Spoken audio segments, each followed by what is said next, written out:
Tak ada luka sedalam pengkhianatan dari orang yang kita sebut keluarga. Saat darah sendiri menjadi duri yang menusuk dari belakang, ketika cinta berubah jadi dendam, dan rumah tangga yang kokoh perlahan runtuh tanpa suara. Ini kisah tentang Rani, wanita setia yang harus berjuang mempertahankan cinta di tengah badai kebohongan. Tentang Arman, suami yang terjebak di antara kebenaran dan darah dagingnya sendiri. Dan tentang Dimas, seorang adik yang buta oleh dendam hingga hancur oleh karmanya sendiri. Dalam dunia ini, kadang musuh terbesar bukan orang lain, tapi justru mereka yang tinggal di bawah atap yang sama. Inilah kisah penuh air mata, pengkhianatan, dan penyesalan. Sebuah cerita di mana cinta diuji, kesetiaan digoyahkan, dan karma berbicara di akhir segalanya. Suasana rumah besar di pinggir kota itu tampak hangat sore itu. Dari luar, semuanya terlihat sempurna.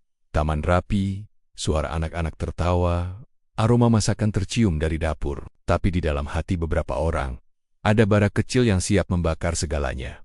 Arman duduk di ruang tamu sambil memangku putri kecilnya. Alisa, wajahnya terlihat bahagia. Sementara di dapur, Rani istrinya sibuk menyiapkan hidangan untuk makan malam keluarga. Hari itu, Arman sengaja mengundang adiknya, Dimas, yang baru kembali dari luar kota setelah lama merantau.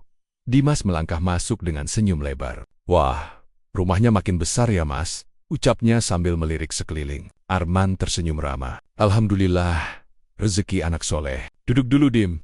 Nanti Rani keluar, kita makan bareng. Tapi di balik senyum itu, hati Dimas terasa panas. Ia masih ingat jelas masa kecilnya, ketika semua perhatian orang tua hanya tertuju pada Arman.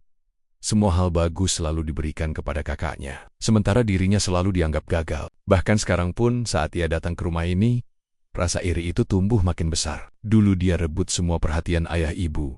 Sekarang, bahkan kebahagiaan pun dia miliki, pikir Dimas dalam hati.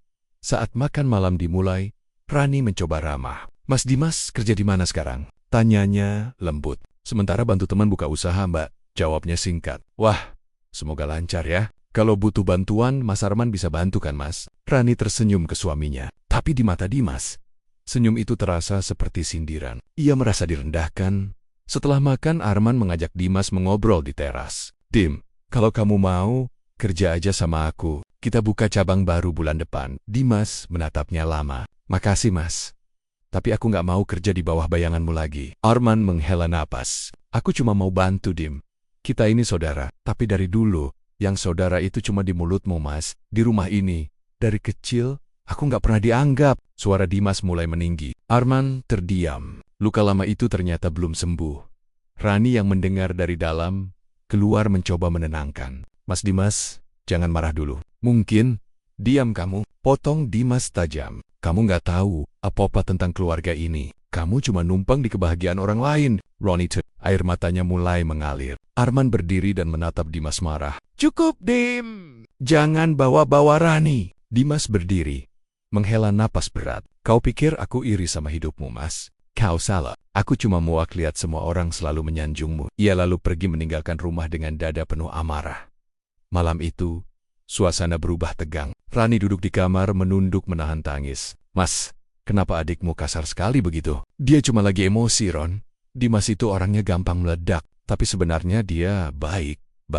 Mas nggak lihat tadi dia hina aku di depan anak-anak? Aman. Ia tahu Rani terluka. Tapi ia juga tahu adiknya tidak sepenuhnya salah. Dimas memang hidup susah sejak dulu, sementara ia lebih beruntung. Rasa bersalah membuatnya sulit marah. Namun sejak malam itu, sesuatu berubah.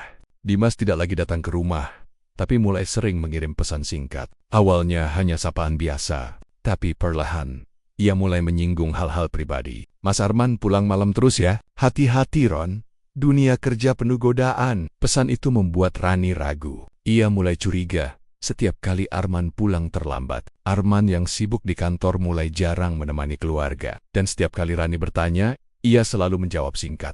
Rani mulai gelisah. Ia tidak tahu bahwa benih kebencian yang ditanam Dimas sedang tumbuh di antara mereka. Beberapa minggu berlalu. Suatu sore, Dimas datang diam-diam ke rumah. Rani yang sedang menyiapkan makanan di dapur kaget melihatnya. Mas Dim, Tamendat, mau ketemu Mas Arman ya? Enggak, aku tahu dia belum pulang. Aku cuma mau ngobrol bentar, Mbak. Rani sedikit ragu, tapi akhirnya mengangguk. Mereka duduk di ruang tamu. Dimas mulai bicara dengan nada penuh perhatian. Mbak, aku cuma kasihan aja. Aku sering lihat Mas Arman lembur bareng karyawati barunya. cantik banget orangnya. Rani menatapnya. Maksud Mas Dimas apa? Aku takut aja mbak. Jangan sampai Mas Arman tergoda. Dunia kerja sekarang beda. Banyak yang manis di depan. Kata-kata itu menusuk hati Rani. Ia mencoba tenang, tapi pikirannya mulai kacau. Malamnya, saat Arman pulang, Rani langsung bertanya, Mas, lembur lagi? Iya, tadi rapat mendadak. Rapat sama siapa? Sama sekretaris barumu itu? Arman mengernyit. Kamu maksud apa sih? Aku cuma tanya. Jangan marah. Suasana memanas. Arman merasa diserang tanpa alasan. Sementara Rani merasa disembunyikan sesuatu. Pertengkaran itu jadi awal dari retaknya kepercayaan. Dimas berhasil menyusup di antara mereka tanpa ketahuan. Setiap konflik kecil, selalu ada bisikan halus dari Dimas di belakangnya. Mas Arman sering keluar malam ya mbak? Hati-hati loh. Hari demi hari. Rumah yang dulu penuh tawa kini dipenuhi curiga dan emosi. Arman bingung, Rani gelisah, dan Dimas diam-diam tersenyum puas di balik semua kekacauan itu. Tapi ia tidak tahu, setiap dosa yang ia tabur, satu persatu akan berbuah menjadi karma yang menyakitkan. Rani berdiri di depan jendela, menatap keluar sambil menggenggam ponselnya. Ia baru saja membaca pesan dari Dimas.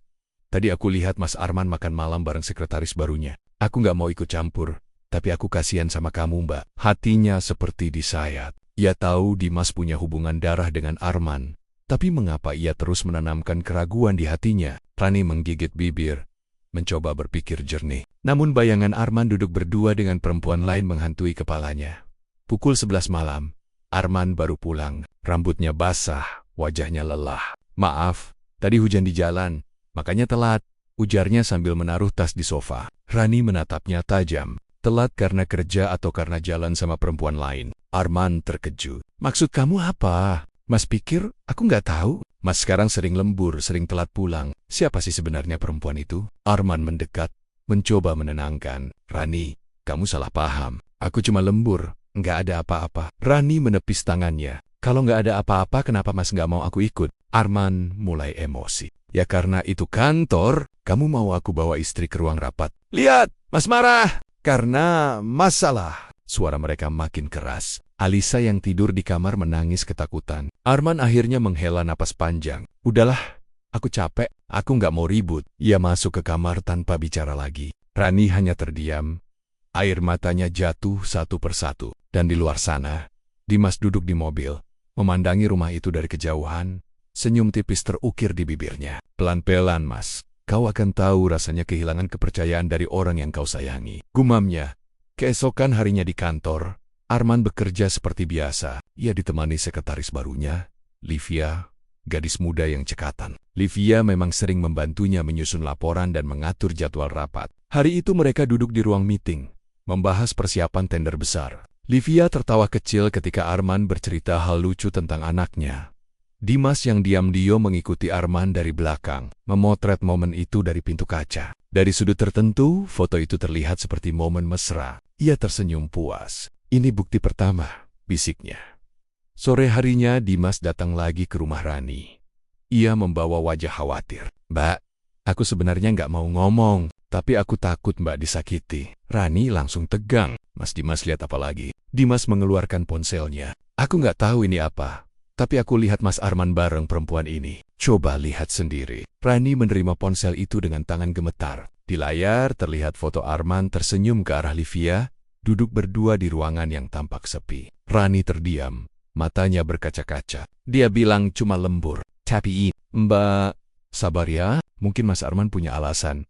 Tapi kalau aku jadi Mbak, aku pasti tanya langsung. Dimas pura-pura menenangkan, tapi di dalam hatinya, ia puas. Setiap air mata Rani terasa seperti balas dendam yang terbayar. Arman pulang malam lagi. Begitu masuk rumah, Rani sudah menunggunya di ruang tamu. Mas, jelasin sekarang juga. Jelasin apa? Rani melemparkan ponsel ke meja, memperlihatkan foto itu. Itu siapa? Arman menatap foto itu, lalu menghela napas. Itu Livia, sekretarisku.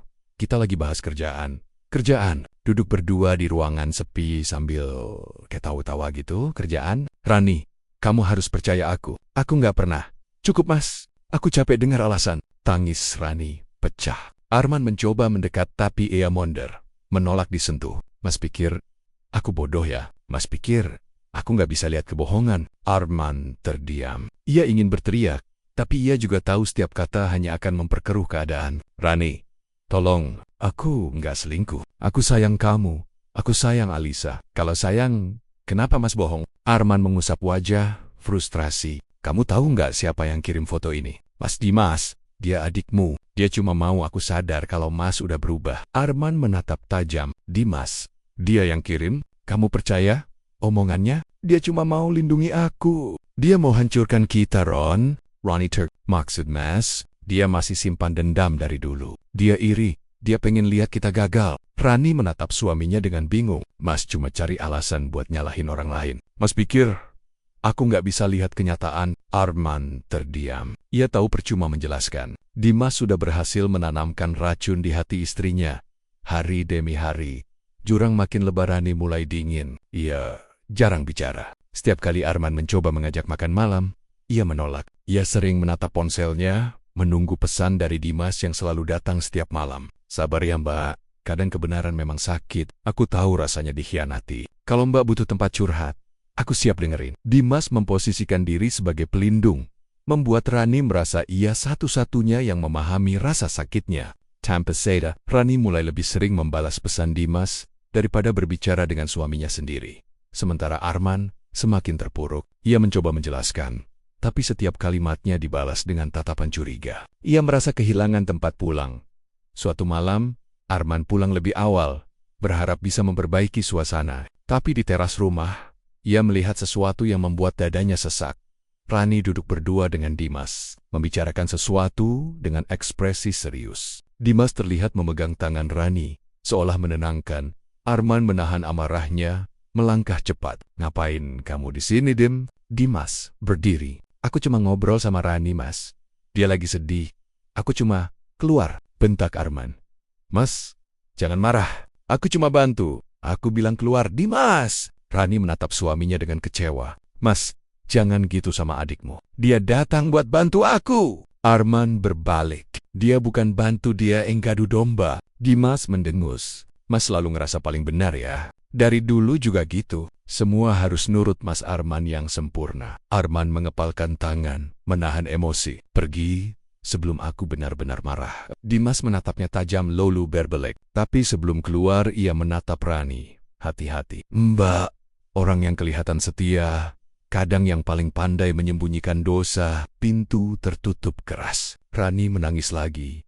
Tapi kali ini bukan karena marah, melainkan karena hatinya bingung. Ia terjebak di antara cinta dan kecurigaan. Di antara suami yang mulai dianggap asing dan adik ipar yang tampak peduli.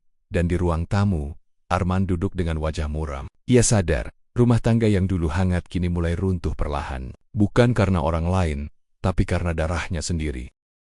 Sudah seminggu sejak pertengkaran besar malam itu. Rumah yang dulu penuh tawa, kini terasa sunyi. Rani lebih banyak diam. Arman sibuk menahan amarah yang tak tersampaikan. Setiap kali mereka bertemu di meja makan, hanya suara sendok dan piring yang terdengar. Bukan lagi percakapan hangat seperti dulu. Arman sering memandang wajah Rani diam-diam. Ia tahu, cinta di mata istrinya mulai memudar, digantikan keraguan dan luka. Semua itu membuat dadanya terasa sesak. Suatu sore, Arman menatap foto keluarga yang tergantung di ruang tamu. Foto itu diambil 2 tahun lalu. Saat semuanya masih baik-baik saja, Rani tersenyum cerah di sana. Alisa dipelukannya, dan Dimas berdiri di samping mereka. Siapa sangka, orang yang dulu selalu ia lindungi, kini menjadi duri paling tajam di hatinya. Apa salahku sama dia? Gumam Arman Larry. Sementara itu, di Tempet Lane, Dimas duduk di sebuah kafe kecil bersama Livia, sekretaris Arman. Wajah Livia tampak gelisah. Mas Dimas, aku nggak enak. Mas Arman itu atasan aku, orang baik. Aku takut kalau aku bohong. Dimas tersenyum licik. Tenen, aku nggak minta kamu bohong. Aku cuma mau kamu bantu aku buat kasih pelajaran ke Mas Arman. Lagi pula, kamu mau kan? Dia sadar kamu berharga. Livia tergiung. Ia memang pernah menyukai Arman diam-diam, tapi ia tahu batasnya. Namun Dimas pandai bicara. Ia janji akan memberi uang besar jika Livia mau bantu skenario kecil yang ia siapkan. Cuma pura-pura aja. Aku yang atur semuanya, ucap Dimas yakin. Akhirnya, karena tekanan dan rayuan, Livia mengangguk pelan. Dan hari itu, benih fitnah baru mulai ditanam. Beberapa hari kemudian, Dimas tahu Arman akan menghadiri rapat di hotel bersama timnya. Ia menyusun rencana licik, membuat Rani percaya bahwa malam itu Arman tidak hanya bekerja, tapi berselingkuh. Ia menyuruh Livia datang lebih awal dan memesan kamar hotel dengan nama Arman. Pura-pura lupa mengembalikan kunci kamar yang dititipkan. Sementara itu, Dimas menyiapkan seseorang untuk mengambil foto Arman dan Livia saat keluar bersamaan dari lift hotel. Seolah mereka habis menghabiskan malam berdua. Arman yang tidak tahu apa-apa, hanya datang untuk urusan kerja. Seusai rapat, ia mengantar Livia turun lift menuju parkiran. Tanpa sadar, seorang pria mengambil beberapa foto dari kejauhan. Sekitar pukul 9 malam, Rani duduk di ruang tamu sambil menatap layar ponsel. Ia menerima pesan dari Dimas. "Mbak, aku mohon jangan kaget ya. Aku juga sakit lihat ini, tapi aku nggak bisa diem." Pesan itu disertai 3 foto. Di sana terlihat Arman dan Livia keluar dari lift hotel. Wajah mereka tampak dekat dan akrab. Foto lainnya menampilkan Arman berjalan menuju parkiran sambil menunduk, dan Livia mengikuti di belakang. Semua tampak seperti pasangan yang habis melakukan sesuatu. Air mata Rani langsung mengalir. Tangannya gemetar memegang ponsel. "Jadi selama ini aku cuma dibohongi," lirihnya. Ketika Arman tiba di rumah, ia kaget melihat Rani sudah menunggunya di depan pintu. Wajahnya pucat, matanya sembab. "Mas, dari mana?" Suaranya bergetar. "Dari rapat. Seperti biasa," jawab Arman datar. "Dari atau dari kamar hotel sama sekretarismu itu?" Arman membeku. "Apa maksudmu?" Rani melempar ponsel ke arah meja. Foto-foto itu terpampang jelas. Arman menatapnya kaget. Ini salah paham. Aku cuma keluar bareng Livia setelah rapat." "Aku nggak nginap di sana," Rani berteriak. "Kau pikir aku bodoh, Arman? Lihat fotonya." Kalian berdua keluar dari lift hotel. "Ron, tolong percaya aku. Percaya. Aku udah percaya dari awal. Tapi setiap kali aku percaya, Mas selalu punya alasan." "Aku udah capek." Tangis Rani pecah. Ia jatuh terduduk di sofa. Wajahnya basah air mata. Arman menatapnya dengan mata merah. "Kamu dapat ini dari siapa?" "Dari Dimas. Dari adikmu sendiri. Dia yang selalu kasih aku kebenaran." Arman menatapnya tidak percaya. "Kamu kira dia peduli?" "Diadendum Ran. Dia mau lihat kita berantakan." "Jangan salahkan dia. Mas sendiri yang bikin dia benci. Dia cuma jujur." Arman mengusap wajah, suaranya gemetar menahan amarah. "Kalau kamu lebih percaya Dimas daripada suamimu, aku nggak tahu lagi harus ngomong apa." Rani berdiri, menatap suaminya dengan mata penuh luka. "Mungkin kita memang udah nggak bisa bareng lagi, Mas." Kalimat itu terasa seperti pisau. Arman terpaku. Matanya panas, tenggorokannya tercekat. "Ron, jangan ngomong sembarangan. Aku serius. Aku butuh waktu sendiri. Aku nggak sanggup lagi hidup dalam kebohongan." Ia berjalan ke kamar, mengemasi pakaian secukupnya, lalu keluar sambil menggendong Alisa yang tertidur. Arman hanya bisa berdiri di ambang pintu, melihat wanita yang dicintainya pergi dengan air mata. "Kamu mau kemana?" Suaranya parau. "Ke rumah Mama, jangan cari aku dulu." Pintu tertutup. Hujan turun deras di luar, dan Arman terjatuh di lantai, memukul dada, menahan sesak di dada. Di luar sana, dari dalam mobil yang terparkir tak jauh, Dimas menyaksikan semua itu sambil menatap dingin. Senyumnya samar. Akhirnya, Mas Arman tahu rasanya kehilangan. Beberapa hari kemudian, Rani tinggal di rumah ibunya bersama Alisa. Ia masih menangis setiap malam, memandangi foto keluarga di ponselnya. Ibunya sering mencoba menenangkan. "Nak, jangan gegabah. Suami istri pasti ada masalah. Kamu yakin dia selingkuh?" Rani menggeleng lemah. "Aku udah lihat buktinya, Ma. Aku nggak kuat." Di sisi lain, Arman tenggelam dalam kesedihan. Ia jarang masuk kerja, hanya duduk di rumah memandangi ruangan yang kini terasa hampa. Sampai suatu sore, ia menerima panggilan dari Livia. "Pak, maaf, saya mau bicara. Ada hal penting." Arman terkejut. "Ada apa, Liv?" Saya mau minta maaf. Semua ini salah saya dan Mas Dimas. Dia suruh saya pura-pura. Dia janji kasih uang." "Saya takut, Pak." Arman terdiam, matanya membesar. "Apa kamu bilang?" "Saya nggak pernah nginap di hotel, Pak. Waktu itu kita cuma turun bareng. Mas Dimas yang suruh orang foto kita. Saya nyesel, Pak. Tolong maafkan saya." Arman menggenggam ponsel erat-erat, dadanya bergetar. Astagfirullah. Air matanya mengalir. Ia sadar, rumah tangganya hancur karena fitnah, karena darah dagingnya sendiri. Malam itu, Arman berdiri di depan cermin, menatap wajahnya yang lelah. "Dimas, apa yang udah kamu lakukan? Kenapa kamu tega?" Sementara Dimas di rumahnya mulai gelisah. Uang yang dijanjikan rekan bisnisnya tak kunjung cair. dan beberapa orang mulai menagih utang. Tapi yang paling menghantuinya bukan hutang, melainkan suara Rani menangis waktu malam itu. Mas pikir aku bodoh, Arman. Kata-kata itu terngiang di telinganya. Tapi yang ia lihat di benaknya adalah wajah Rani yang hancur. Entah kenapa, hati Dimas mulai merasa bersalah. Tapi semuanya sudah terlambat. Ia sudah menghancurkan kepercayaan dua orang yang paling menyayanginya. Arman menatap langit malam, lalu berbisik pelan, "Aku harus bersihkan semua ini. Aku harus temuin Rani. Dia harus tahu kebenarannya." Namun ia tahu, melawan fitnah tak semudah membalikan tangan. Ia harus menyiapkan bukti, menantang adiknya sendiri, dan menghadapi luka yang terlanjur menganga, dan di balik semua itu, karma mulai berjalan perlahan. 3 hari sudah berlalu sejak Rani meninggalkan rumah. Arman seperti kehilangan arah. Setiap sudut rumah mengingatkan dirinya pada istrinya. Di dapur masih ada cangkir teh Rani yang belum ia berani sentuh. Di kamar, aroma lembut parfum istrinya masih tertinggal di bantal. Tapi kini semua hanya menyisakan sunyi. Ia duduk di ruang tamu, menatap kosong. Livia sudah mengaku segalanya. Foto-foto itu jebakan, fitnah, dan dalangnya adalah Dimas. Adik yang selama ini ia rawat, ia bantu, ia sayangi. Arman tak menyangka, darah dagingnya sendiri sanggup menghancurkan rumah tangganya demi dendam yang ia sendiri tak sepenuhnya pahami. "Aku harus bersihkan semuanya. Rani harus tahu kebenarannya," gumam Arman lirih. Dengan langkah berat, Arman menyiapkan semua bukti. Ia menyimpan rekaman pengakuan Livia di ponselnya, dan bukti transfer uang dari Dimas yang dikirim dayam-dayum kepada Livia. Ia tak ingin datang hanya dengan kata-kata, tapi dengan kebenaran yang bisa membuka mata Rani. Rani duduk di ruang tamu, memandangi langit mendung dari jendela. Matanya sembab, wajahnya pucat. Alisa bermain di lantai dengan boneka kecil. Sesekali menatap ibunya yang terus diam. "Ma, aku nggak ngerti harus gimana." Rani berbisik, "Kalau memang Mas Arman gak salah, kenapa fotonya jelas kayak gitu?" Ibunya duduk di samping, menggenggam tangan putrinya. "Nak, foto bisa menipu, tapi hati ibu nggak pernah bohong. Arman bukan laki-laki yang mudah tergoda. Kamu harus dengar dulu penjelasannya." Rani menggeleng lemah. "Tapi aku takut, Ma. Aku takut percaya lagi lalu disakiti." Belum sempat ibunya menjawab, suara ketukan terdengar dari luar. Ibunya berdiri, membuka pintu. Di sana berdiri Arman, wajahnya lelah, tapi matanya tegas. "IBU... Boleh saya bicara sama Rani?" Ibu Rani menatap keduanya bergantian, lalu mengangguk pelan. "Masuklah, Arman. Bicaralah dengan kepala dingin. Jangan saling menyakiti." Rani berdiri, jantungnya berdebar. Arman mendekat perlahan. "Ran, aku tahu kamu marah. Tapi tolong, sekali ini aja, dengerin aku sampai selesai. Aku nggak minta kamu percaya sekarang. Aku cuma minta kamu mau dengar." Ia menunduk, tapi tak menolak. Arman menghela napas panjang, lalu duduk di depan istrinya. Ia mengeluarkan ponselnya. "Aku punya rekaman. Ini suara Livia.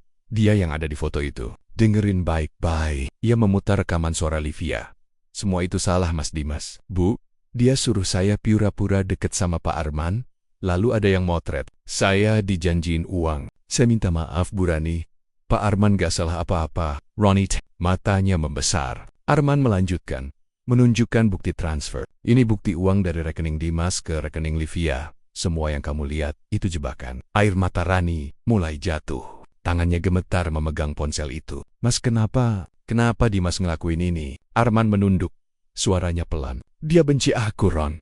Dendam dari dulu. Dia pikir aku curi semua perhatian orang tua. Aku kira waktu bisa sembuhkan luka itu, tapi ternyata malah membusuk." Rani menutup wajahnya terisak. "Mas, aku salah. Aku terlalu percaya sama Dimas.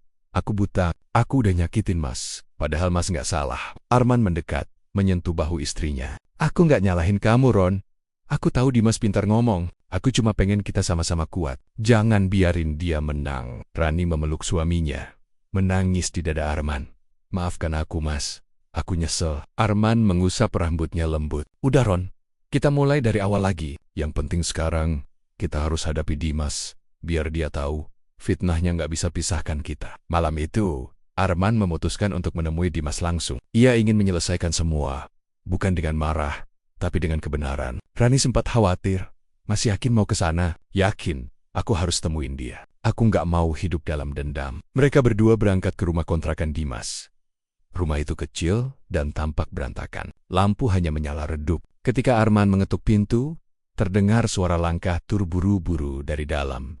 Dimas membuka pintu, terkejut melihat Arman dan Rani berdiri di hadapannya. "Mas, Rani, ngapain kesini?"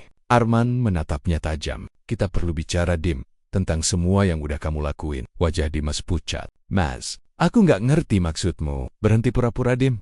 Aku udah tahu semuanya. Livia udah ngaku. Kamu fitnah aku, jebak aku, hancurin rumah tangga aku." Dimas menunduk, wajahnya ketakutan. Aku cuma pengen Mas ngerasain sakitnya diabaikan." "Diabaikan? Aku sayang kamu, Dim. Aku bantu kamu kerja, bantu kamu bangkit. Tapi kamu balas dengan fitnah. Mas selalu punya semuanya. Perhatian orang tua, istri yang setia, hidup yang sempurna. Aku cuma dapat sisa." Rani menatapnya dengan mata merah. "Dan karena iri, kamu tega fitnah suamimu sendiri. Tega lihat aku nangis tiap malam. Kamu pikir aku nggak sakit?" Dimas menggigit bibir. Air matanya jatuh. Aku nyesel, Mbak. Aku cuma pengen Mas tahu rasanya kehilangan. Tapi sekarang aku malah hancur. Semua temanku ninggalin aku. Utangku numpuk. Usahaku bangkrut. Aku dihantui setiap malam sama rasa bersalah." Arman menghela napas panjang. "Itu bukan karena aku, Dim. Itu karena perbuatanmu sendiri. Dendam gak pernah kasih bahagia. Dendam cuma makan hati pelakunya." Dimas menangis keras. "Maaf, Mas. Maaf. Aku benci. Tapi aku juga capek. Aku capek hidup kayak gini." Rani menatap suaminya. "Mas, apa kita bisa maafin dia?" Arman terdiam lama, lalu menatap adiknya. "Aku maafin kamu, Dim, tapi kamu harus tanggung jawab. Datang ke rumah Mama, minta maaf, ceritain semuanya. Biar orang tua kita tahu kebenarannya." Dimas mengangguk pelan. Wajahnya penuh penyesalan. "Aku akan lakuin, Mas. Aku janji." Arman berdiri, menepuk bahunya. "Aku nggak mau lihat kamu terus tenggelam dalam dosa. Bangun lagi, Dim. Jangan ulangi." Rani ikut berdiri. "Kamu masih punya keluarga, Mas Dimas. Tapi jangan sia-siain lagi kasih sayang itu." Dimas menunduk, menangis dalam diam. Saat Arman dan Rani pergi, ia menatap ke langit, menahan sesak di dada. Dalam hatinya, ia tahu, inilah awal dari karmanya. Ia akan membayar semua luka yang sudah ia tanam. Keesokan harinya, Arman dan Rani pulang ke rumah mereka. Rumah itu masih sama, tapi rasanya berbeda. Tak ada lagi jarak di antara mereka. Rani berjalan menyusuri setiap ruangan, menyentuh dinding, menatap foto keluarga di ruang tamu. Ia tersenyum kecil, lalu menggenggam tangan Arman. "Mas, aku janji, aku nggak akan biarin orang lain ngisi hati aku selain Mas. Aku bakal percaya lagi, sepenuhnya." Arman membalas genggaman itu. "Dan aku janji, aku nggak akan biarin siapapun lagi masuk di antara kita." Mereka berpelukan erat. Alisa berlari menghampiri, memeluk kaki mereka sambil tertawa. Untuk pertama kali setelah sekian lama, tawa kembali terdengar di rumah itu. Tapi jauh di tempat lain, Dimas duduk sendirian, menatap langit pagi. Ia tahu, hidupnya tak akan pernah sama. Tapi ia juga tahu, penyesalan adalah awal dari pengampunan, dan karma baru saja memulai jalannya. 2 minggu telah berlalu sejak pengakuan Dimas. Rumah tangga Arman dan Rani perlahan mulai pulih. Meski masih ada sisa luka, mereka berusaha saling menguatkan. Namun di sisi lain, hidup Dimas mulai berubah drastis. Semua kebohongan dan dendam yang dulu ia bangun, kini mulai menjerat dirinya sendiri. Rumah kontrakan Dimas tampak makin berantakan. Lantai kotor, tumpukan surat utang berserakan di meja, dan suara ketukan keras dari luar membuatnya terlonjak. "Tok Dimas, kami tahu kamu di dalam. Keluar atau kami dobrak pintunya." Suara para penagih hutang bergema dari luar. Dimas memegangi kepalanya, wajahnya pucat. Sebentar. Aku belum punya uang." "Kau janji 3 hari lalu, Dimas. Jangan main-main." Ia bergegas mengambil tas kecil, mencari-cari sisa uang. Tapi dompetnya kosong. Ponselnya terus bergetar. Panggilan dari nomor-nomor tak dikenal. Dengan langkah gemetar, Dimas membuka pintu. 2 pria besar berdiri di depannya dengan wajah galak. Saya cuma butuh waktu sedikit lagi. Aku lagi cari kerja," ujarnya lirih. Salah satu pria menarik kerah bajunya. "Kami capek dengar alasan. Kau pikir kami mau sabar selamanya?" Dimas menelan ludah. "Aku janji, 2 hari lagi aku bayar. Kalau 2 hari nggak ada kabar, jangan salahkan kami. Kami tahu di mana keluargamu tinggal." Dimas membeku. Ancaman itu menusuk hati. Ia mengangguk cepat. "Iya, aku ngerti." Para penagih pergi dengan tatapan tajam. Begitu mereka menghilang, Dimas menjatuhkan diri di lantai. Napasnya tersengal. "Aku sendiri yang bikin ini semua. Aku yang tanam benihnya," gumamnya lirih. Air matanya menetes tanpa ia sadari. Sementara itu, Arman dan Rani mulai memperbaiki hubungan mereka. Pagi itu, Rani membuatkan sarapan, sesuatu yang sudah lama tidak ia lakukan sejak konflik terjadi. Arman duduk di meja makan, menatap istrinya dengan tatapan penuh syukur. Mas, aku udah maafin semuanya, tapi aku juga minta maaf karena dulu nggak percaya. Aku terlalu cepat menilai, ucap Rani sambil menyajikan nasi goreng. Arman tersenyum kecil. Yang penting sekarang kita udah sama-sama belajar. Aku juga harus lebih terbuka, supaya nggak ada salah paham lagi. Rani duduk di sampingnya, menggenggam tangan suaminya. Aku cuma pengen kita kembali kayak dulu. Damai, tenang, dan saling percaya. Arman mengangguk. Kita bisa mulai dari sini, Ron. Tapi aku juga pengen bantu Dimas.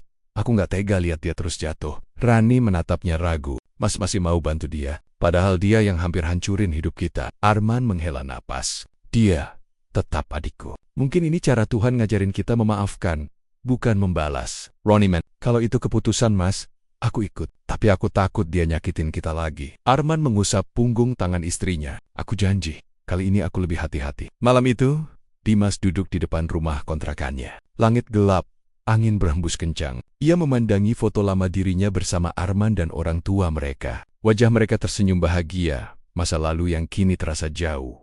Dulu aku iri sama Mas Arman, padahal dia nggak pernah rebut apapun dariku. Semua ini cuma karena hatiku busuk, katanya lirih.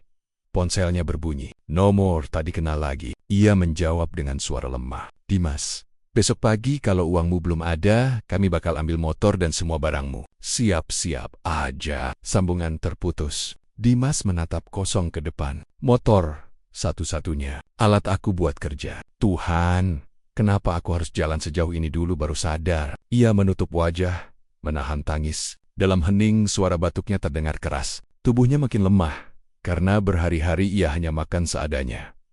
Keesokan harinya, Rani pergi ke pasar untuk belanja. Saat melewati gang sempit dekat pasar, ia melihat seseorang duduk di pinggir jalan, menunduk, wajah lusuh, pakaian kumal. Ia memperlambat langkah lalu terkejut Mas Dimas. Dimas menoleh cepat. Wajahnya kaget. Mbak Rani.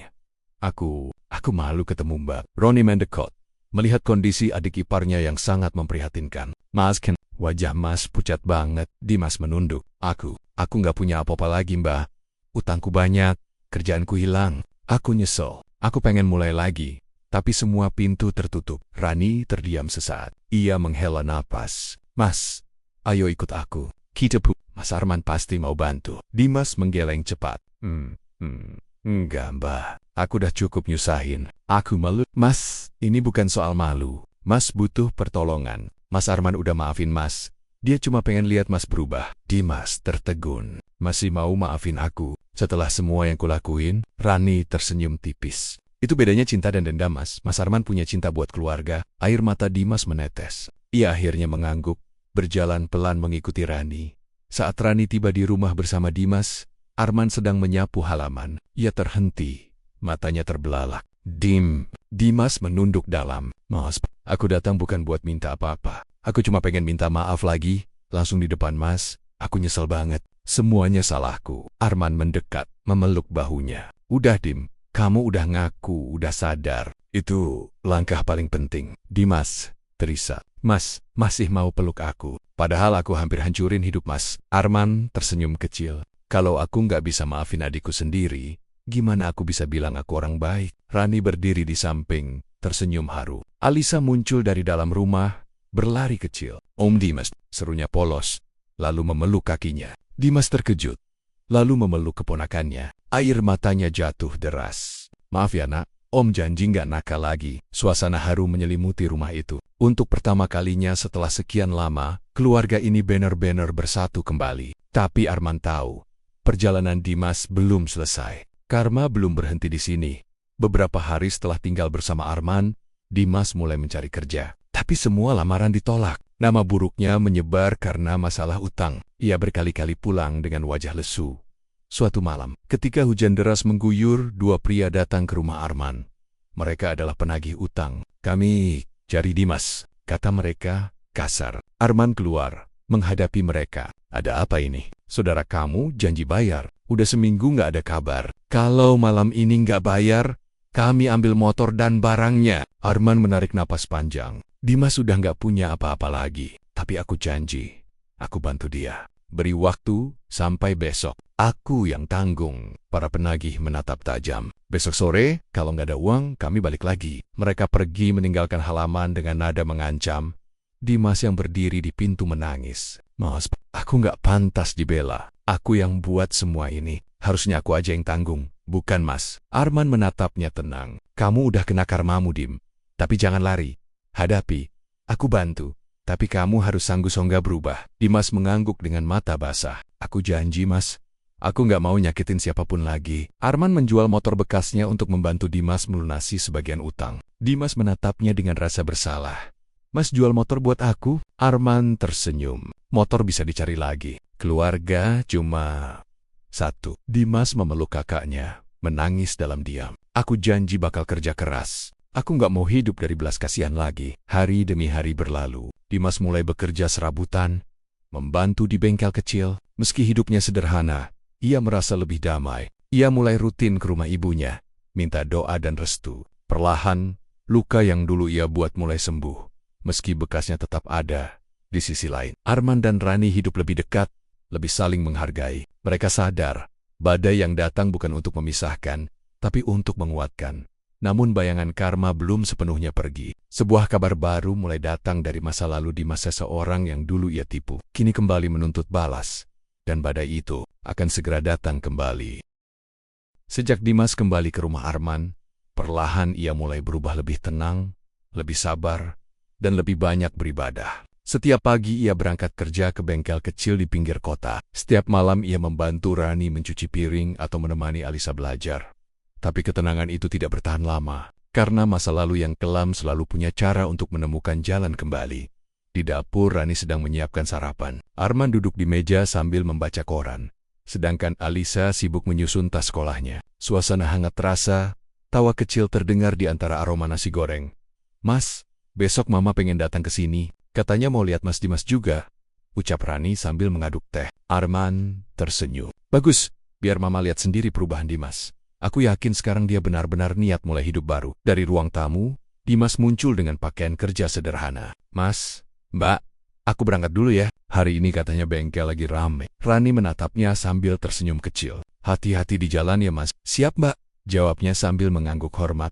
Sebelum pergi, Dimas mencium tangan Arman dan Rani. Sikap yang dulu terasa asing kini mulai jadi kebiasaan baru. Arman menatap punggung adiknya itu dengan rasa bangga bercampur haru. Lihat Ron, dia udah beda jauh dari dulu. Rani mengangguk. Semoga nggak ada ujian berat lagi buat dia. Tapi harapan itu tak lama bertahan. Dimas sibuk bekerja, mengganti oli motor seorang pelanggan. Peluh membasahi dahinya, tapi wajahnya tetap tenang. Ia mulai menikmati pekerjaan jujur itu. Tiba-tiba, suara kasar terdengar dari arah pintu bengkel. Dimas terhenti. Ia menoleh, dan matanya membesar. Seorang pria bertubuh kekar berdiri di ambang pintu, dengan tatapan penuh kemarahan. Di belakangnya ada dua orang lain. Wajah itu tak asing, seseorang dari masa lalu. Bayu, pria itu melangkah mendekat. Akhirnya aku nemuin kamu juga, Dimas. Kamu pikir bisa kabur selamanya? Semua pekerja bengkel berhenti, menatap tegang. Dimas mundur perlahan. Bayu, aku udah tobat. Aku nggak mau ribut lagi. Tobat? Setelah kamu tipu aku jutaan rupiah waktu kerja bareng dulu. Kamu kabur bawa uang proyek, bikin aku di penjara. Sekarang kamu bilang udah tobat. Teriak Bayu dengan mata merah. Suara itu menggetarkan bengkel. Pemilik bengkel berusaha menenangkan. Mas, tolong bicara baik-baik. Ini tempat kerja. Bayu menepis tangan pemilik bengkel. Urusan gua sama dia. Dimas menunduk. Aku minta maaf Bayu. Dulu aku khilaf. Tapi aku beneran nyesel. Sekarang aku kerja jujur. Aku bakal ganti uang itu. Pelan-pelan. Bayu janji manis lagi. Gue udah cukup ditipu. Lo kira gue mau percaya? Bayu melangkah cepat, menarik kerah baju Dimas. Dimas tak melawan, hanya menunduk. Aku nggak mau berantem Bayu. Aku siap tanggung semua. Lo pikir cukup cuma minta maaf? Teriak Bayu sambil mendorongnya hingga jatuh ke lantai. Semua orang terkejut. Dimas tak bangkit. Ia hanya memegangi dadanya, menahan sakit. Aku rela dihukum Bayu. Tapi jangan libatkan keluarga aku. Aku udah nggak sama kayak dulu. Bayu menatapnya lama. Nafasnya berat, matanya penuh amarah bercampur ragu. Gue kasih lo waktu 1 minggu. Balikin uang gue. Kalau enggak, gue pastiin hidup lo lebih parah dari dulu. Bayu pergi meninggalkan bengkel. Dua anak buahnya menatap sinis sebelum mengikuti. Dimas duduk lemas, wajahnya tertunduk. Pemilik bengkel menghampiri. Mas Dimas, apa benar itu semua? Dimas mengangguk pelan. Iya pak, dulu saya banyak salah, tapi saya udah tobat. Tolong jangan pecat saya. Pemilik bengkel menarik napas panjang. Saya percaya kamu udah berubah, tapi kamu harus selesaikan masalah ini baik-baik. Jangan bawa-bawa nama bengkel. Iya pak, saya tanggung jawab. Malamnya Dimas pulang dengan wajah muram. Arman menyambut di teras. Dim, kenapa? Wajahmu pucat banget. Dimas duduk, memegangi kepala. Mas, masa laluku datang lagi. Orang yang dulu aku tipu, Bayu, nemuin aku di bengkel. Dia minta uangnya balik dalam seminggu. Rani keluar membawa teh hangat. Mas Dimas ditipu orang? Bukan, Mbak. Dulu aku yang nipu dia. Aku bawa kabur uangnya waktu kerja bareng di proyek. Aku takut, Mbak. Dia ngancam bakal ngerusak hidup aku lagi. Arman memejamkan mata, berusaha menahan emosi. Dim, kamu udah janji tobat, tapi masa lalu memang gak bisa dihapus gitu aja. Sekarang kamu harus tanggung jawab. Jangan lari lagi. Aku mau, Mas. Tapi aku gak punya uang sebanyak itu. Utangku dulu hampir 15 juta. Aku bahkan belum lunasin utang yang kemarin. Rani menatap keduanya bergantian. Mas, kalau kita bantu, tabungan kita bisa habis. Alisa juga mau masuk sekolah baru. Arman terdiam. Hatinya bergejolak. Ia menatap adiknya. Kamu harus kerja lembur, Dim. Aku bantu semampuku. Tapi kamu juga harus tunjukin kamu serius. Dimas mengangguk. Aku akan kerja siang malam, Mas. Aku nggak mau masalah ini nyeret keluarga lagi. Setelah Dimas masuk kamar, Rani dan Arman duduk di ruang tamu. Rani bicara pelan, tapi matanya tajam. Mas, aku ngerti Mas sayang sama adik Mas. Tapi sampai kapan kita harus nanggung kesalahannya? Tiap kali masalah baru muncul, kita yang repot. Arman menunduk. Aku tahu, Ron. Tapi dia udah berusaha berubah. Tuhan aja kasih kesempatan kedua, masa kita enggak? Rani menghela napas. Aku cuma takut. Dulu aku udah kehilangan kepercayaan karena Dimas. Aku nggak mau semua ini rusak lagi. Kita baru aja tenang. Arman menggenggam tangan istrinya. Aku janji, Ron. Kalau kali ini dia ngulangin lagi, aku sendiri yang bakal lepasin dia. Rani menatap suaminya lama, lalu mengangguk perlahan. Aku percaya sama Mas. Tapi hati-hati. Orang yang pernah gelap kadang bisa jatuh lagi kalau terpojok. Dimas bekerja tanpa henti. Siang di bengkel, malam bantu buruh bongkar muat di pasar. Tangannya lecet, tubuhnya kurus, tapi semangatnya tak padam. Arman diam-diam menambahkan uang tabungan keluarga untuk membantu. Meski Rani tahu betul, pengorbanan itu besar. Setiap malam Dimas sujud lama di kamar, memohon ampun atas masa lalu yang kini menuntut balasan. Namun takdir punya jalan berbeda. Malam terakhir sebelum batas waktu, Dimas dijebak. Saat pulang dari kerja malam, seseorang menghentikan motornya. Dua pria mendekat, lalu menyeretnya ke gang sepi. Bayu suruh kita kasih pelajaran. Pukulan pertama mendarat di wajahnya. Dimas terjatuh, tapi tak melawan. Aku pantas nerima ini. Semua salahku, gumamnya lemah. Pukulan kedua dan ketiga datang bertubi-tubi. Darah menetes di sudut bibirnya. Cukup, tolong. Aku mau bayar, tapi butuh waktu. Telet, bentok mereka. Lalu mendorongnya ke tanah dan pergi. Dimas tergeletak di jalan, tubuhnya gemetar. Hujan mulai turun pelan. Ia menatap langit, tersenyum pahit. Inikah karmaku, Tuan? Kalau ini karamu bersihkan aku. Arman terbangun karena suara pintu diketuk keras. Ia keluar dengan mata setengah terbuka dan terkejut. Di depan pintu, Dimas berdiri dengan wajah lebam, pakaian basah kuyup, darah menetes dari sudut bibirnya. Dim! Astaga! Apa yang terjadi? Dimas nyaris pingsan. Mas, aku ketemu orang Bayu. Mereka pukul aku. Aku nggak kuat lagi, Mas. Aku capek. Arman segera menopangnya masuk. Rani terbangun, teriak panik. Ya Tuhan! Mas Dimas kenapa ini? Arman membawa adiknya ke sofa, mengambil kotak obat. Tenang Ron, tolong ambilin air hangat. Rani berlari ke dapur. Arman membersihkan luka di wajah Dimas. Kamu harus lapor polisi, Dim. Gak bisa gini terus. Dimas menggeleng pelan. Aku gak mau masalah makin besar. Aku tanggung, Mas. Semua ini akibat dari yang aku tanam dulu. Arman memegang bahu adiknya erat. Aku tahu kamu mau tebus dosa. Tapi kamu juga harus lindungi dirimu. Ini bukan cuma soal salah atau benar. Ini soal nyawa. Dimas menatap kakaknya dengan mata sayu. Mas, kalau aku kenapa-kenapa, tolong jaga mama. Bilang aku sayang kalian. Aku cuma mau pergi dengan tenang. Arman mengguncang bahunya. Jangan ngomong begitu. Kamu belum selesai. Tuhan belum selesai sama kamu, Dim. Dimas menunduk. Aku cuma takut, Mas.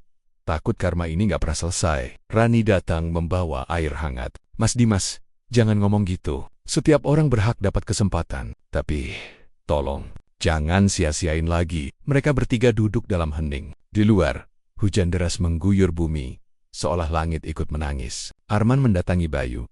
Ia membawa uang hasil tabungan dan gaji Dimas. Bayu, aku tahu kamu marah, tapi aku mohon, hentikan ini. Dimas udah berubah. Aku bayar setengahnya sekarang. Sisanya kami cicil. Bayu menatap uang itu dengan rahang mengeras. Ia terdiam lama. Dia udah bikin gue kehilangan segalanya. Arman menatapnya tajam. Aku tahu rasanya dikhianati. Tapi dendam gak bakal nyembuhin apapun. Kamu cuma bakal makin hancur kayak dia dulu. Bayu menghela napas panjang. Gue gak janji bisa maafin. Tapi gue terima uang ini. Suruh dia jangan muncul di depan gue lagi. Arman mengangguk. Menyerahkan uang itu. Lalu pulang dengan hati berat. Hari berganti. Luka Dimas mulai sembuh. Tapi di matanya, masih ada rasa takut. Ia sadar, karma belum benar-benar selesai. Tapi kali ini, ia tak lari. Ia memilih menghadapi, dengan dada tegak dan hati pasrah. Sementara Arman dan Rani saling berpegangan tangan. Menyadari satu hal penting, kadang keluarga bukan tentang siapa yang paling benar. Tapi siapa yang paling kuat untuk tetap bertahan meski diterpa badai yang sama. Pagi itu, udara terasa berat di rumah Arman. Rani berdiri di dapur sambil mengaduk sayur, tapi matanya terus menatap jendela. Ada perasaan tak tenang yang sulit ia jelaskan. Sementara di halaman, Arman sedang memperbaiki sepeda Alisa. Dimas baru keluar kamar, wajahnya letih. Malam sebelumnya ia hampir tidak tidur, memikirkan ancaman dari Dani yang baru muncul kembali. Dendam lama yang dulu ia kira sudah terkubur, kini muncul seperti bayangan gelap yang menyesakkan dada. Arman menoleh dan tersenyum. Pagi, Dim, mau sarapan dulu? Hari ini aku libur. Kalau mau kita bisa cari kerja bareng ke kota. Dimas berusaha tersenyum, tapi wajahnya pucat. Mas, aku harus ngomong sesuatu. Arman menatap serius. Ada apa lagi, Dim? Dimas duduk di bangku teras. Tangannya gemetar. Mas, masih ingat Dani? Teman lama yang dulu sering nongkrong bareng aku waktu kerja di gudang. Arman mengerutkan kening. Yang pernah kamu ajak kerja bareng. Ya, aku ingat.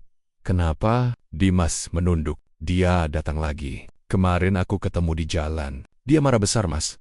Dia bilang, aku dulu ngambil uang setoran dan bikin dia dipecat. Arman menghela napas panjang. Astaga. Dia, kamu lagi bikin masalah-masa lalu datang lagi. Dimas menatap kakaknya dengan mata berkaca. Aku udah nyesel, Mas, tapi dia nggak mau denger. Dia ancam mau laporin aku ke polisi. Atau dia bakal cari aku dan nyakitin aku. Rani yang sejak tadi mendengarkan dari dapur, langsung keluar. Ya Allah, Mas. Sampai segitunya, dia benar-benar ancam begitu. Dimas mengangguk pelan. Iya, Mbak, aku takut. Aku udah nggak kuat terus dikejar masa lalu. Arman duduk di sebelahnya. Dim, kamu udah berubah, tapi kamu juga harus berani tanggung jawab. Kalau kamu memang bersalah, hadapi. Jangan kabur. Dimas menunduk. Aku nggak mau kabur, Mas. Tapi aku juga takut. Aku pengen ganti rugi, tapi aku nggak punya apa-apa. Arman berpikir keras. Kita cari dia. Ajak dia bicara baik-baik. Aku ikut. Biar dia tahu kamu udah taubat. Rani menatap Arman khawatir. Mas yakin mau hadapi orang itu? Kalau dia datang buat balas dendam, gimana? Arman menggenggam tangan Rani. Justru karena itu, kita harus hadapi. Bukan sembunyi. Arman dan Dimas pergi ke terminal tempat Dani biasa nongkrong. Cuaca mendung, langit gelap seperti ikut menegangkan suasana. Mereka menunggu di bangku tua. Sampai seorang pria bertubuh kekar dengan wajah keras datang menghampiri. Dimas, suaranya dingin. Dimas berdiri perlahan. Tony, aku mau minta maaf. Dulu aku salah.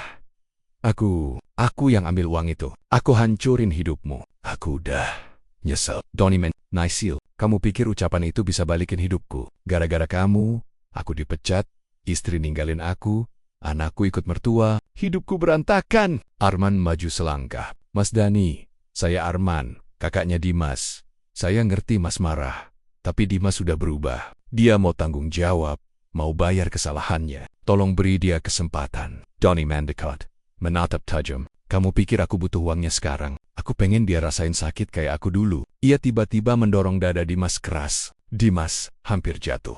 Arman menahan Dani. Mas, cukup. Kekerasan gak nyelesain apa-apa. Tapi Dani mendorong Arman juga. Jangan ikut campur. Ini urusan aku sama dia. Keributan menarik perhatian orang sekitar. Dimas menatap Dani dengan mata penuh air mata. Kalau Mas mau mukul aku, silakan. Tapi aku mohon, jangan ganggu keluarga kakakku. Aku satu-satunya yang salah di sini. Dani terdiam sesaat, menatap Dimas yang gemetar tapi tetap berdiri tegak. Untuk pertama kali ia melihat penyesalan tulus di wajah itu. Arman perlahan berkata, "Mas Dani, Dimas kehilangan segalanya. Sekarang dia cuma punya kesempatan buat memperbaiki. Kalau Mas mau, biar aku bantu ganti rugi. Tapi tolong, jangan bawa dendam lagi." Hujan turun perlahan. Dani menunduk lama. "Aku butuh waktu. Aku nggak janji maafin dia sekarang." Arman mengangguk. "Kami tunggu keputusan Mas. Tapi tolong, jangan pakai cara kekerasan." Dani berbalik tanpa bicara. Dimas menatap punggungnya yang menjauh dengan dada sesak. Malamnya, Rani menyiapkan makan malam, tapi suasana rumah muram. Alisa mencoba berceloteh, tapi tak ada yang bener-bener mendengarkan. "Mas, aku takut Dani datang ke rumah," ucap Rani pelan. Arman meletakkan sendok. "Aku udah pasang kunci ganda. Kita jaga-jaga aja. Tapi aku rasa dia cuma butuh waktu." Dimas menatap piringnya tanpa selera. "Mas, Mbak, aku minta maaf. Aku yang bawa bahaya lagi. Harusnya aku nggak tinggal di sini." Rani menatapnya lembut. "Mas Dimas, jangan ngomong gitu. Keluarga bukan cuma waktu senang. Kalau Mas sungguh mau berubah, kami bakal temani." Arman mengangguk. "Kamu nggak sendiri, Dim?" Tiba-tiba terdengar suara keras dari luar. "Brak!" Rani terkejut. "APA." Arman cepat berdiri, membuka pintu. Di depan rumah, kaca jendela pecah dilempar batu. Sebuah kertas jatuh di teras. Arman mengambilnya. Di kertas itu tertulis, "Kalau kau pikir maaf bisa beli semua kesalahan, kau salah besar." "Aku belum selesai." Rani menutup mulutnya, wajah pucat. Dimas memegangi kepala. "Dia benar-benar mau balas dendam, Mas. Aku bawa masalah lagi." Arman menarik napas berat. "Tenang, Dim. Kita lapor ke polisi besok. Aku nggak mau ada yang terluka." Rani memeluk Alisa yang mulai ketakutan. Malam itu, tak ada yang benar-benar tidur. Hujan deras mengguyur, petir menyambar, dan di luar sana, seseorang mungkin sedang mengintai rumah itu. Keesokan paginya, Arman membawa Dimas ke kantor polisi untuk membuat laporan. Petugas mencatat ancaman itu dan berjanji akan menyelidiki.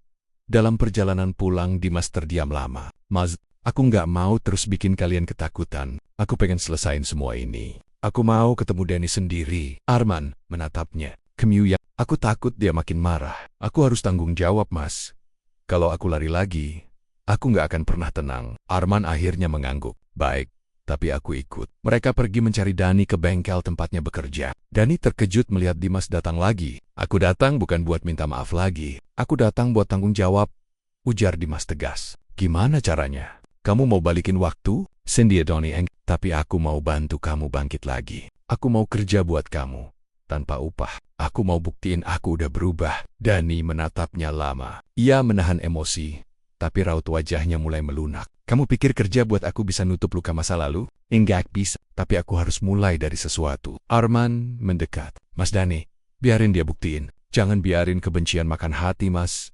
Dendam gak pernah bikin lega." Keheningan panjang tercipta. Akhirnya Dani menghela napas. "Baiklah, tapi kalau kau kabur sekali aja, urus sendiri hidupmu." Dimas mengangguk mantap. "Aku janji nggak lari lagi." Sore itu, Dimas mulai bekerja di bengkel. Keringat mengucur, tapi ada ketenangan baru di wajahnya. Arman menatap dari jauh dengan bangga. Rani datang membawa makanan. "Mas Dimas sudah mulai kerja?" Arman tersenyum. "Iya."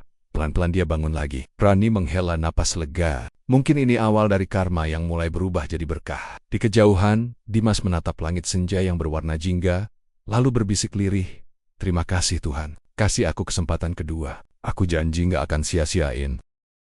Waktu berlalu 3 minggu sejak Dimas mulai bekerja di bengkel milik Dani. Meski awalnya terasa canggung, perlahan hubungan mereka mulai mencair. Dimas membuktikan ketulusan lewat kerja keras. Ia datang paling pagi, pulang paling akhir. Tak pernah mengeluh meski hanya diberi upah kecil. Bagi Dani, itu bukan sekadar soal uang. Ia ingin melihat apakah Dimas sungguh berubah atau hanya pura-pura. Tapi, setiap hari, kesabaran dan kerendahan hati Dimas mulai meluluhkan hatinya. Namun di balik usaha memperbaiki diri, masa lalu Dimas ternyata lebih gelap dari yang ia bayangkan. Satu kesalahan lain, yang dulu ia anggap sepele, kini muncul ke permukaan dan mengancam segalanya. Pagi itu, Arman sedang membantu Rani menjemur pakaian. Alisa berlari-lari kecil sambil tertawa. Rumah terasa hangat, penuh kedamaian. Rani tersenyum lega, sesuatu yang jarang ia lakukan beberapa bulan terakhir. Mas, aku bahagia lihat Mas Dimas sekarang. Dia kerja, dia berubah. Aku sempat nggak percaya dulu, tapi ternyata orang bisa berubah kalau dikasih kesempatan. Ucap Rani sambil menatap langit cerah. Arman mengangguk. Iya Ron, mungkin ini cara Tuhan ngajarin kita bahwa memaafkan bukan berarti lupa, tapi memberi ruang untuk orang lain menebus dosa. Namun sebelum mereka melanjutkan percakapan, suara motor berhenti di depan rumah. Seorang pria turun mengenakan jaket hitam dan helm full face. Ia melangkah cepat ke arah pintu pagar. Permisi! Suaranya keras dan dingin.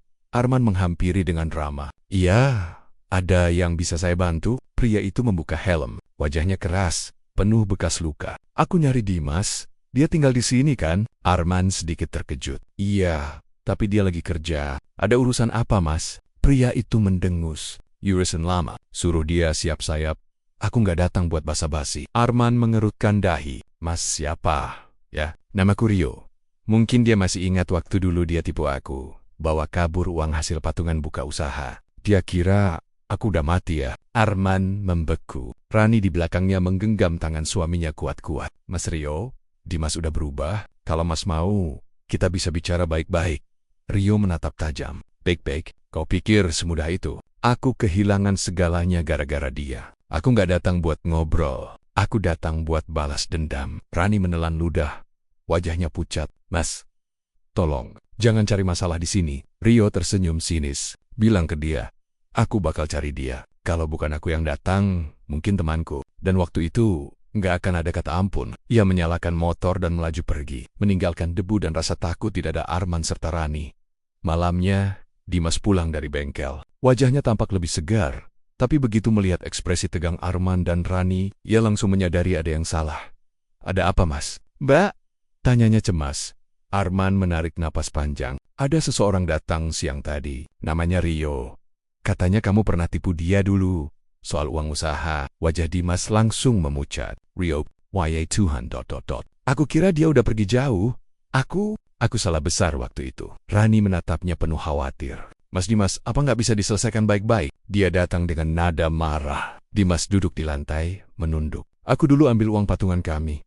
Buat bayar utangku ke Lintah Darat. Aku janji balikin, tapi malah kabur. Dia kehilangan modal, dan usahanya gagal total. Dia punya anak istri waktu itu. Suara Dimas bergetar. Aku benar-benar manusia paling jahat, Mas. Arman duduk di sampingnya. Dim, kamu udah mulai nebus semuanya. Tapi masa lalu memang gak bisa dihapus. Kamu harus siap menghadapi lagi. Dimas menatap kakaknya dengan mata berair. Mas, aku capek dikejar dosa. Aku pengen hidup tenang. Tapi setiap kali aku mau berubah, masa lalu terus narik aku balik. Rani mengusap bahu Dimas. Mungkin ini ujian terakhir. Mas Dimas, hadapi. Jangan kabur. Tapi jangan sendirian. Kita hadapi bareng. Arman mengangguk tegas. Besok, kita cari Rio. Kita ajak bicara. Aku yakin masih ada jalan. Mereka berhasil melacak Rio di sebuah bengkel tua di pinggiran kota. Begitu Dimas masuk, suasana langsung tegang. Rio berdiri dengan tangan bersilang. Beberapa orang temannya ikut duduk di pojok, memperhatikan. Jadi kau berani datang juga, kata Rio dingin. Dimas menunduk. Aku datang buat minta maaf. Aku nggak punya alasan. Aku ngaku semua salahku. Aku benar-benar minta maaf, Rio. Maaf? Rio menatapnya tajam. Maaf nggak bisa balikin hidupku. Gara-gara kau, aku kehilangan rumah. Anakku pergi sama ibunya. Kau pikir air mata cukup buat ganti itu semua? Aman, Moj. Mas Rio, kalau butuh ganti rugi, aku bantu. Aku tahu uang nggak bisa nyembuhin luka. Tapi, ini bentuk tanggung jawab kami. Rio menatap Arman dengan mata merah. Kau saudaranya. Ya, kau tahu, rasanya ditipu orang yang kau percaya. Dimas dulu aku anggap saudara juga. Tapi dia nusuk dari belakang. Dimas menatapnya lekat-lekat. Aku rela kerja buat Mas Rio, tanpa dibayar. Aku mau tebus salahku, berapapun lama waktunya. Rio terdiam, rahangnya mengeras. Kau pikir aku butuh tenaga pengkhianat? Dimas menggenggam tangannya sendiri. Bergetar. Aku nggak minta Mas percaya sekarang, tapi aku mohon. Jangan cari aku buat balas dendam. Aku udah terima karma. Aku cuma pengen bisa hidup benar kali ini. Rio menatap mata Dimas lama. Di dalam tatapan itu, ada luka, tapi juga keraguan. Akhirnya ia berkata, aku butuh waktu. Jangan coba kabur lagi. Kalau aku dengar kau main kotor sekali lagi, habis kau. Dimas mengangguk dalam. Aku janji, Rio, Aku nggak akan kabur lagi. Beberapa hari berlalu tanpa kabar dari Rio.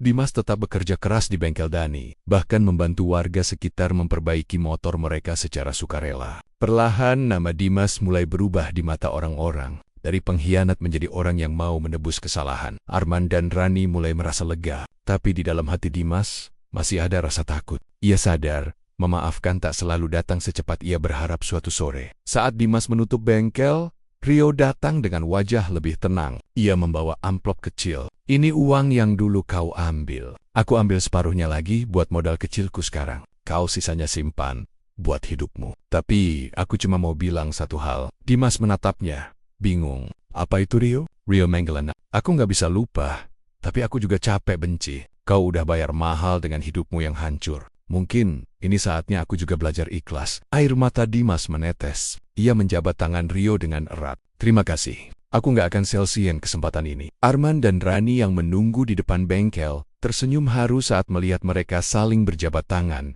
Keluarga, Arman makan malam bersama. Tawa Alisa memenuhi rumah. Rani menatap suaminya dan Dimas dengan mata berkaca. Mas, akhirnya semua selesai ya. Tuhan benar-benar kasih kita jalan. Arman mengangguk. Iya Ron. Kadang kita harus jatuh dulu sampai dasar buat ngerti arti pengampunan. Dimas tersenyum tenang. Aku nggak akan pernah lupakan semua ini. Aku belajar bahwa keluarga dan kejujuran lebih berharga dari apapun. Rani menatapnya lembut. Mas Dimas, Tuhan nggak pernah telat. Cuma kita yang sering lari. Dimas mengangguk. Sekarang aku berhenti lari. Aku mau hidup dengan benar. Malam itu, langit cerah. Tak ada lagi ketegangan. Hanya kedamaian yang pelen-pelen tumbuh dari luka lama.